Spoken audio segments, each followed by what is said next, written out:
Takeout is cool, but delivery gets pricey. So, like a phoenix from the ashes, indoor dining is back at Forged Eatery.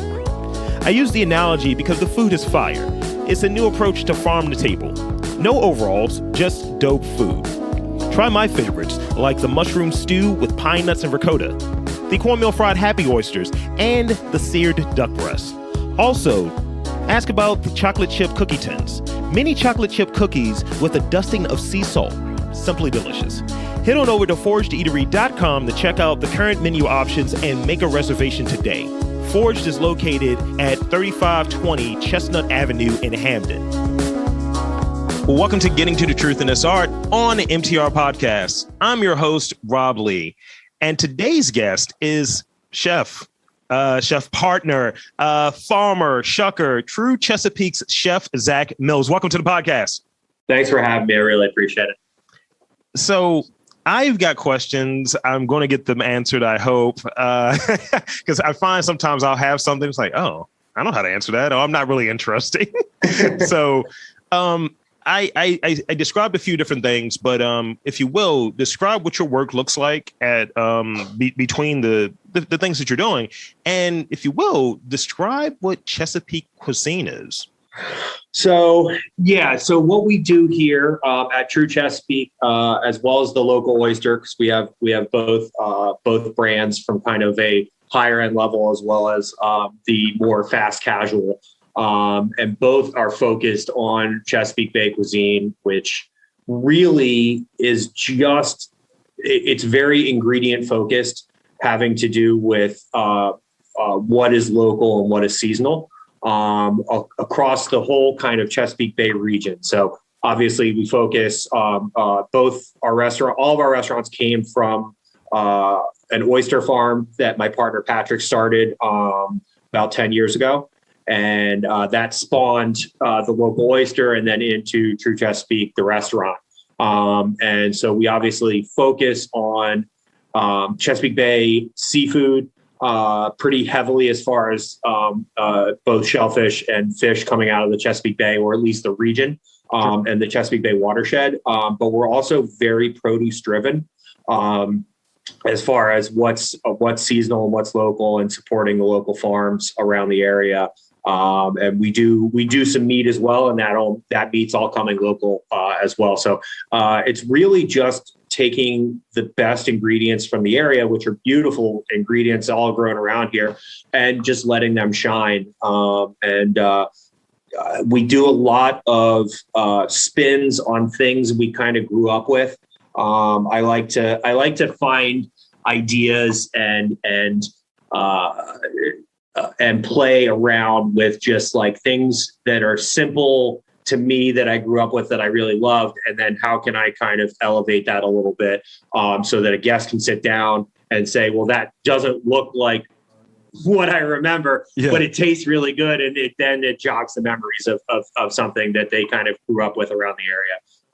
And that's pretty much our goal. Yeah, that's great. That's a great way to break that down. I would be a terrible guest if I didn't use that opportunity. I mean, a terrible host, rather, if I didn't use that opportunity to segue into my next question. What was your first memory of your love of cooking? My love of cooking. So on my dad's side of the family, his mother was first generation Italian. Actually Calabrian on one side, and then my great grandfather was Sicilian. So there was always food in the house. It was one of those things, like something was always cooking between, and my mother's a great cook, and my mother kind of came up cooking with my father's mother, and just always food and family around, and just those are my fondest memories growing up, is just a lot of food, a lot of family. And it really just, it bloomed into what turned into a career. So what would be that kind of integral meal? Because I hear about Italian food is a big thing. So what was that integral meal, though, that item that would pop? Was it ravioli? Was it like spaghetti dinner? What was that situation like?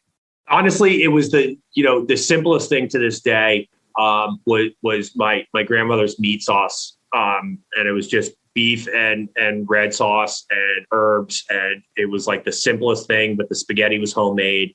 And that was just something that like I still to this day will make. My mother still makes it. My grandmother, bless her, used to say that my mother actually perfected it and made it better than she made it. Which, you know, when an Italian grandmother tells your Polish daughter-in-law that she's cooking it better, that's a pretty big compliment.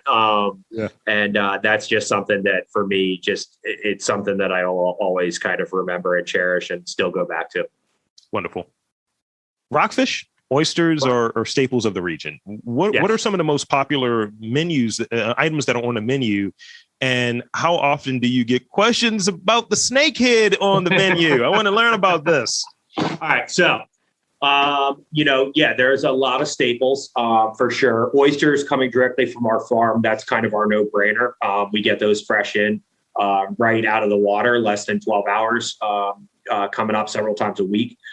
So always doing different plays on oysters is kind of our bread and butter, but we also have our staples as far as that stuff goes.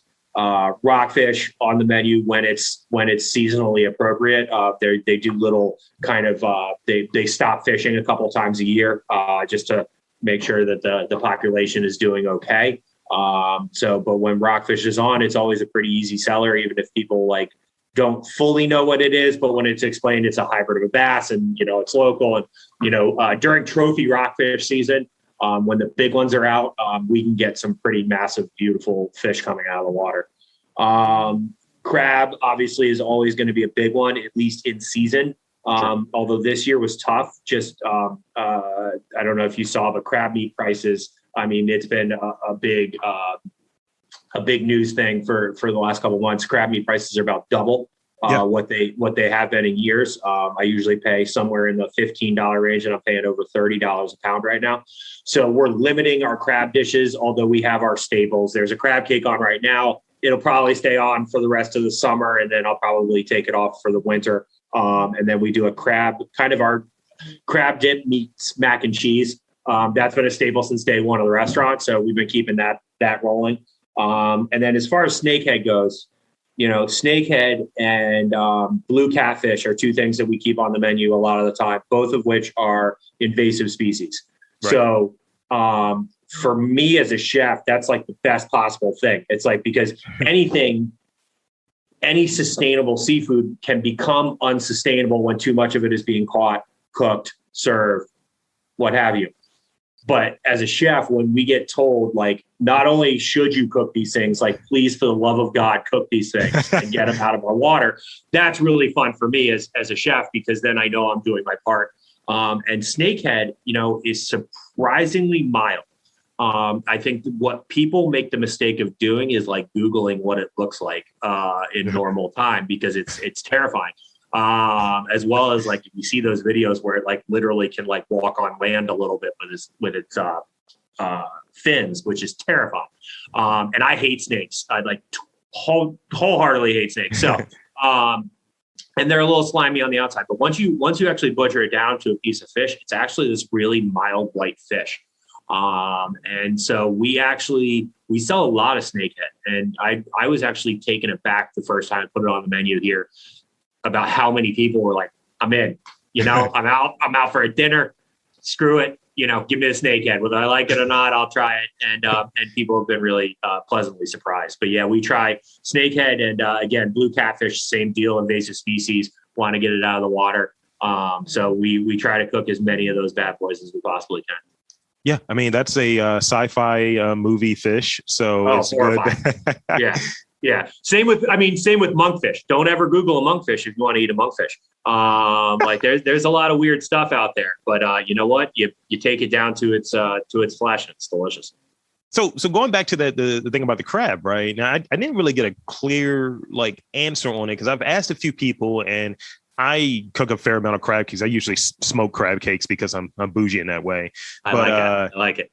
I felt it was not necessarily it's a shortage per se in terms of what's in the water, but it's a shortage in who's processing it. How can it be processed quick enough? Because I remember that was like a industry that people weren't being hired, people weren't working and just dipping. Correct. Yeah. And there's a very seasonal worker group that does the picking. Yeah. And a lot of them were not actually travel to the U.S. from other countries every year just to do for the summer, just to pick crab for some of these crab houses. And they weren't allowed in because of COVID. Wow. So that's a big one. But there's also just, I mean, it's a worker shortage for sure. There's less boats in the water too. And the weather wasn't a great crab weather year. So it was kind of a perfect storm of a million different things that really, and then all of a sudden, the comps become just as expensive. So, it's like, okay, Maryland crab meat's is obviously the most expensive. And that's what we use here predominantly. But then there's other versions of blue crab going south of here into the Gulf and what have you. But even those are ridiculously expensive now. So it was really a perfect storm. And it's funny because a lot of chefs, if you talk to chefs this time last year, we were all saying to ourselves, oh, the Chesapeake Bay is going to have a boom year because nobody's, restaurants weren't open last year. We figured there'd be a plethora of all this stuff. And then all of a sudden we get our restaurants back open, we're raring to go. And then boom, $30 a pound for crab meat. And it's a shame, but we're just, we're navigating as best we can. I did a couple of weeks ago, I did the trip to Rhode Island. I went to Providence, and I had these markers of things that I wanted to get that I felt were synonymous with the area. I was like, I need to get a lobster roll, which when we went up there, it went up to $33 for a roll. And they had a similar situation. Yep. And I had a Narragansett as well. I was like, all right, I'm doing the things I'm supposed to do. So from your vantage point, someone's coming to Baltimore. What is, and maybe it's gauche because it's always going to sound like it's a crab cake, but what is that food item and maybe that alcohol item that someone has to have if they're coming here and they're visiting and they're going to check out Baltimore and it's like, I need to get this experience? What would you recommend to them? I mean, that's a good question. And I mean, it's hard to tell people that like they shouldn't go to like Fadley's and get a crab cake. Right. It's just one of those things that like, I mean, even to this day, some of my mentors who will come visit will actually go to Fadley's first and then come see me afterwards and give me a hug and be like, but I had to go to Fadley's first. And so that's, but you also, I mean, there's just so much good like stuff though. Like, I mean, it's, you've got your crab cakes, but then you've got your beef places. Yeah. You've got, I mean, there's just the area has so many good, delicious things and there's so many people doing really good food that, I would just tell people to like eat around and just kind of do their thing. And obviously, going out and getting a crab cake and an orange crush would be the easy way to go. And I mean, as a person who's grown up in Maryland my whole life, even still to this day, do I want a crab cake and a crush every now and then? Sure. Absolutely. But I would just say, eat around. And, I still think Cantler's down in Annapolis is church, going there a couple times a year to pick crabs. And, that's something that I will always send people to if they don't know where Cantler's is or about that place. I mean, the sky's the limit. The nice thing about Baltimore is just, I mean, this whole region is just the food's really good and there's a lot of people doing some really cool stuff. Fantastic. I think it's one of those it has that vibe of almost being a hidden gem. And but then people who really know food, who know quality, who know diversity and like some people will say it's burgeoning. Some people will say it's definitely there, but people can't really crab on and say we don't have good food here because we definitely do. Absolutely.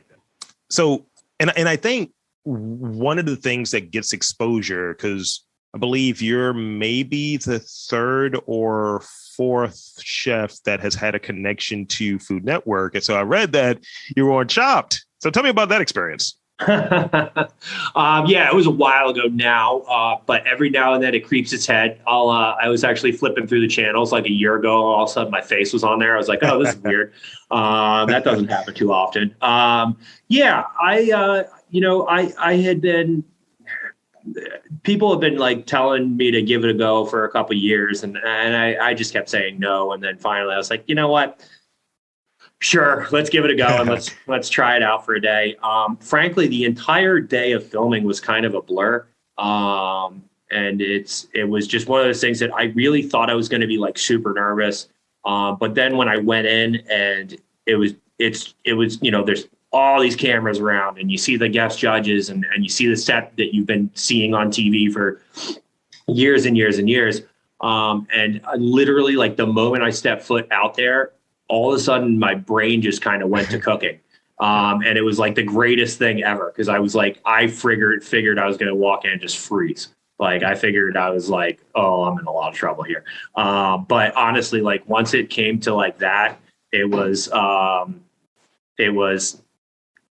sorry, my partner's taking a picture of me right now. Hi, Nick. Yeah, it was just business as usual once I got down to it. And once I kind of figured out what was going on, it was really just like, okay, we got to do this and like look at the clock and put your head down and just start going. And, the one thing that I kept thinking back to was I think I was actually pretty like self-deprecating at the judging part, and they were lovely to pull a lot of that stuff out of there. But like literally right off the bat, they're like, "What'd you think of your first dish?" I was like, "Sucked."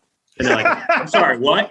I'm like, "Look, this sucks. Like I could have done this. I should have done this. I wanted to do all this stuff." And they just looked at me like I was crazy. And I was like, "Look, I'm just being honest. I'm an executive chef. Like I should be the biggest critic to myself all the time anyway." Yeah.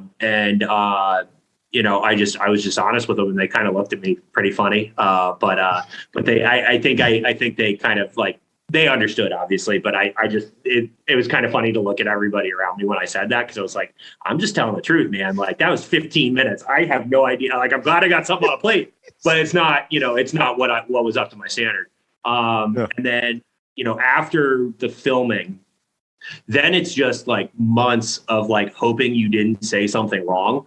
Or like, cause it's such a blur and you're like, your head's down and you're cooking, but then you're doing these interviews on the side and, all this other stuff. And then you gotta do the voiceovers for everything. And then the one thing that was always in the back of my head, with TV was, they can edit you however the heck they want. Yes. If you give them reason to do so. And so I was just I was trying to stay, I'm not that guy. I was super just stoked to be there and just trying my best. And I'm not really I'm going to kick everybody's ass kind of guy. Yeah. So I didn't think it, I thought everything would be fine, but you just never know. So I just, I literally didn't tell anybody except for my bosses knew. Back then I was working for a hotel. And my bosses knew I was going, they knew, they kind of were like, all right, we're going to keep it under wraps unless you want to tell people. And I just decided not to. And, I literally did the first, when it came out, I actually never told my mother. I wanted it to be a surprise. Cause the rule of thumb in my household is if my mother cries because of a surprise, it's a really good surprise. Yeah. So we didn't tell anybody. I just told my family to show up at my parents' house at, this time on this day. And I walked in and everyone's like freaking out. They're like, what is going on? But my dad knew because my dad wanted to read the contracts and all that stuff. And then, we turned it on. And my mom was like, what's going on? And she looks at the screen, and then she didn't even end up, it's a good thing they taped it because she didn't end up watching the whole first half because she was calling everybody she knew. She's just and I got a lot of family and she is calling everybody to turn on the Food Network right now. So I just watched it with my immediate family just so I could have a drink, breathe, and just be like, all right, I said everything right. Everything's good. We're good here. I didn't do anything stupid, and it turned out fine, and it was fun to watch. And I lost in the last round, but I lost to somebody that was really good, and she was awesome. And it was a cool experience. And I mean, I lost in the last round, but I got through the whole day, and I had fun cooking, and it was that that was a long day and experience. And I remember I used to live in New York before moving back home. And so I just wandered around the city afterwards, like being like, what just happened to me? Like, I just kind of like just wandered around and, contemplated life for a little bit. But, it's a cool thing to be able to say I did it and, have a record of me cooking on national television. But yeah, every now and then when I flip through the channels and my face is on there, that's still a weird thing after all these years. Yeah. I have a thing. I kind of took a similar approach where I haven't really told anyone, maybe one person, maybe my dad or what have you, that maybe going to be in this television series and, did some background stuff for it. And I got to be a drug dealer. So I was in my element and, it'll be interesting. So I'm kind of like waiting till I know an episode drops. It's like, hey, come on, guys, let's come over here. It's like, is that you? Oh, it is. That's what to be able to do that because I've heard that I have multiple doppelgangers, and there was a dude that retired from the NFL like last week, and my dad was like, he looks a lot like you. I was like, you can't say that as my parent. You can't say that. Like that's weird to me. Now this is not a question framed around like what's your number one person, because I think sometimes that throws people off, but I'll ask you, is there what chef comes to mind when you're thinking like, that's the person I admire. I really like what they do. Who's that person and why are they that person for you? Well, yeah, and you're right. It's a tough question because there's a lot. It'll always go back to my original mentor, Michael Mina. Chef, I worked for him for 10 years. And kind of, I came up like through his restaurant group, and really that's where it made me who I am today. Right. And Michael, for being, a celebrity chef who's on television and owns, or operates, 45 restaurants, I think it is now all over the country, as well as, one in Dubai. For him to have been such a lovely friend and kind of second father figure to me. It's just huge. I mean, he literally would like drop everything and call me if I needed something. And when I decided to leave the restaurant group to pursue my own group that we're doing now, he was literally the most supportive human being on the face of the planet. And between him and my two kind of corporate chefs, Adam Sobel and David Varley, the three of those people really molded my career and are people that I still, I'm over 3 years removed from being gone. And I can call any one of them at the drop of a hat. We still all talk all the time. And it's really just a lovely thing. And they're also just wildly talented human beings. I think I've gotten to where I am just to try to even be on their coattails. They're just that good. And I'll still to this day, flip through Instagram and see something one of them did. I'm like, Jesus, I wouldn't have thought of that in a million years. And, that's the cool thing about this is if I'm chasing after these people that are just pinnacles to me, I think that just keeps me on my toes and makes me better at my job. Wonderful.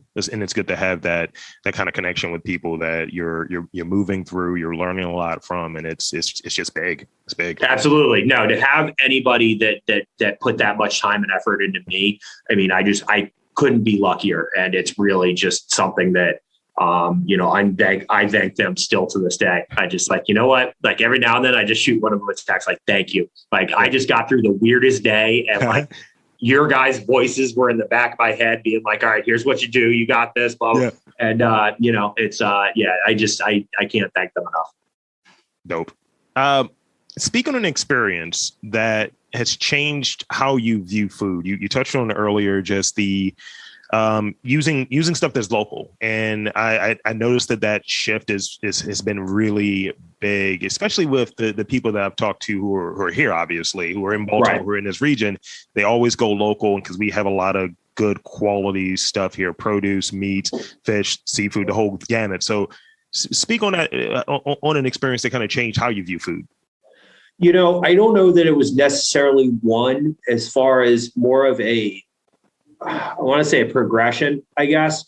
I always wanted to being from here, and the fact that I've been cooking in Baltimore for a long time now, as well as just in the area, DC, on the Eastern Shore of Maryland. I've cooked most of my career in the DMV area, and I always wanted to showcase all the beautiful food, and it was just figuring out exactly what to use, when to use it, how to use it. And I think early on in my career, especially when I became a head chef for the first time, I think I was almost trying to do too much. My brain wasn't there yet. And I wasn't sure like where to pull the reins back, and I think my food has gotten a lot simpler over the years. It's just, look, these ingredients are great. You don't need to do 5 million things on a plate to showcase these ingredients. Just give me some really good ingredients and let's not screw them up. And let's put them on a plate in a pretty way and make sure that everything complements each other. And like, if a dish has 3 ingredients on it, but they're 3 awesome ingredients, why not? And I did that in the spring with a poached rockfish that was literally poached rockfish with asparagus and a beurre blanc sauce. That was it. That was the only thing on the plate. I put a tarragon on there too. 4 things. That was it. And I even said, maybe this isn't enough food for somebody. And people were really digging it the entire spring. And, I think that's kind of where I started viewing food more recently. And, COVID also gave me a lot of time to think, way too much time to think, and writing food. And, I'm always jotting things down. Like, an idea pops in my head. I try to always have I keep an app on my phone that I can put notes into. And so I spent a lot of time, writing ideas down over COVID, and I've just watched them get simpler. Not all of them, but just I love the farms we're working with, and I love all the food we're getting. So it's like, all right, how can we let's just highlight these 3 things and be done with it. And then let's go to the next dish and let's, do something similar. And I think that's really kind of where, as the progression has happened, kind of where I've been trending, at least recently.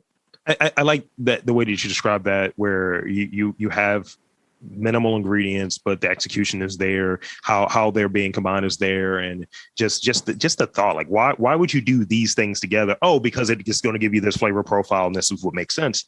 And I watch a fair amount of cooking shows. When I was in Rhode Island, every day was just on Food Network, and my partner was like, "The hell are you doing?" And I was like, "This is what I do."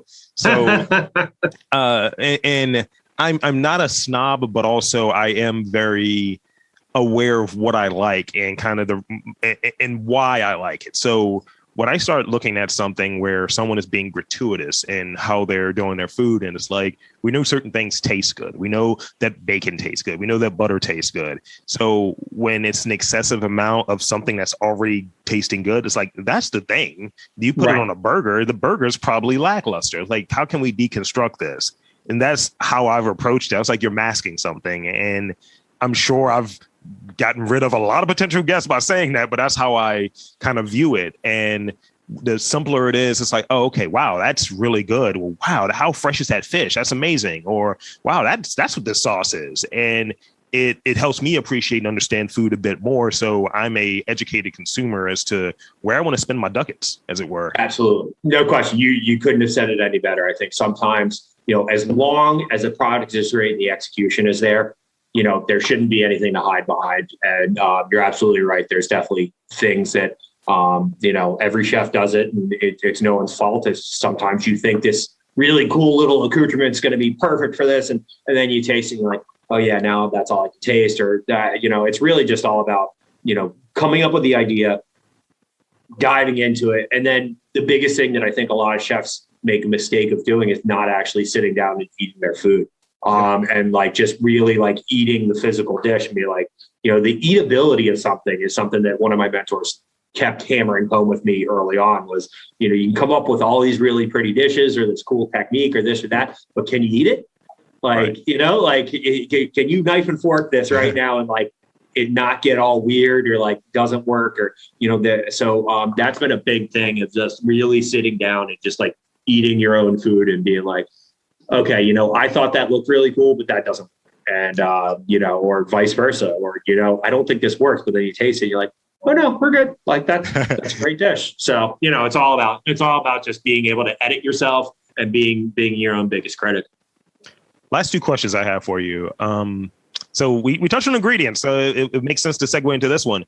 What 4 ingredients are just always around or completely necessary in your kitchen? I was going back and forth about whether that, it's like, is there a difference between my personal kitchen or my restaurant kitchen? And there really isn't. So number 1 is eggs. I'm a huge egg person. Okay. I have trouble editing myself of not putting eggs on brunch dishes. Like, no joke. Like I think at one point, unapologetically, every single dish except for one on my brunch menu had an egg on it. And it was different eggs, but like it was, poached here, dehydrated egg yolk on this. But the eggs are just super versatile. And, I was trained in French culinary in college, and eggs were a big part of that. And I love a good egg dish.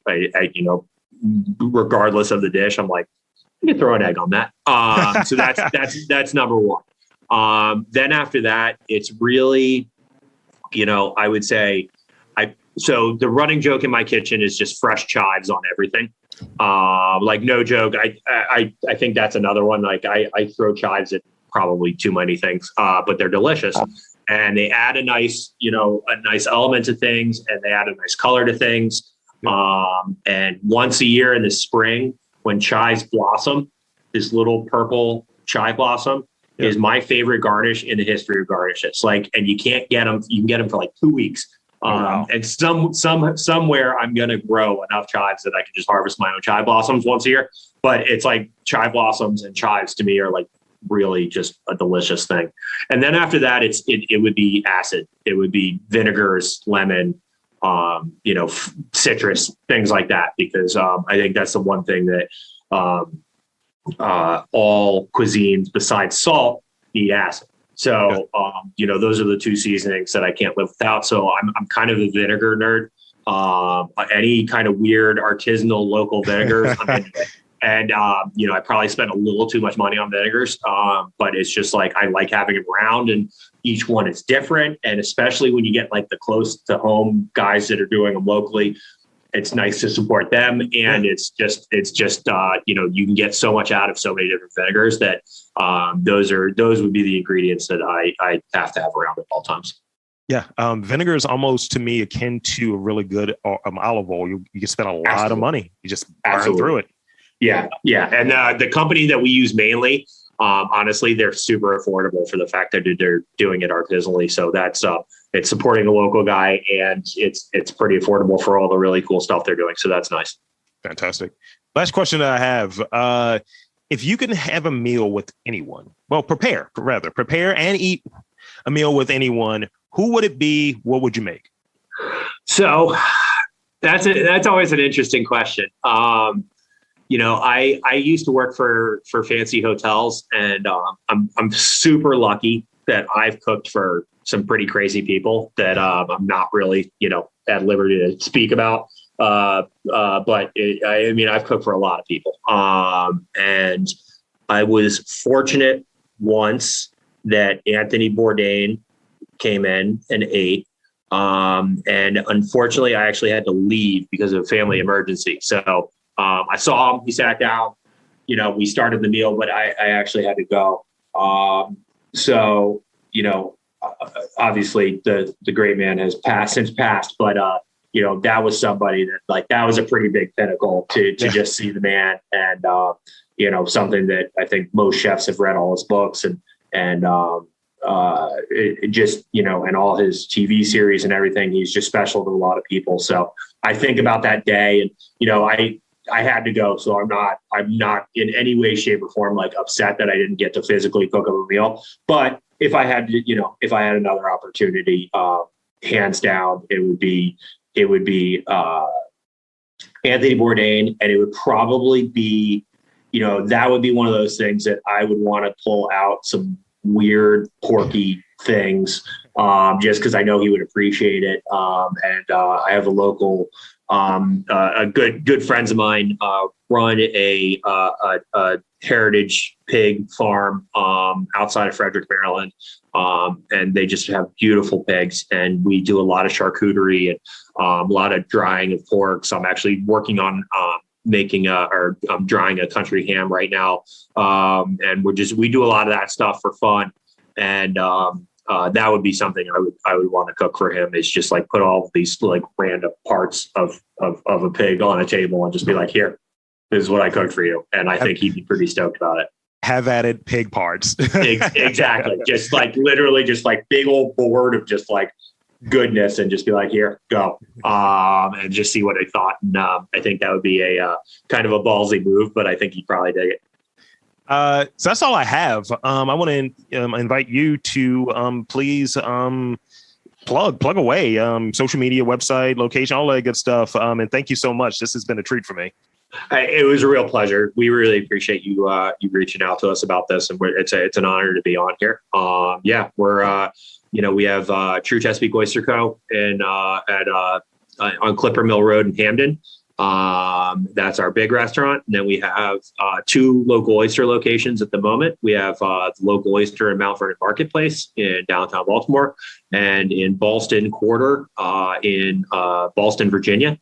And then we're also about to, in the late fall, we'll be opening our first brick and mortar local oyster in Locust Point.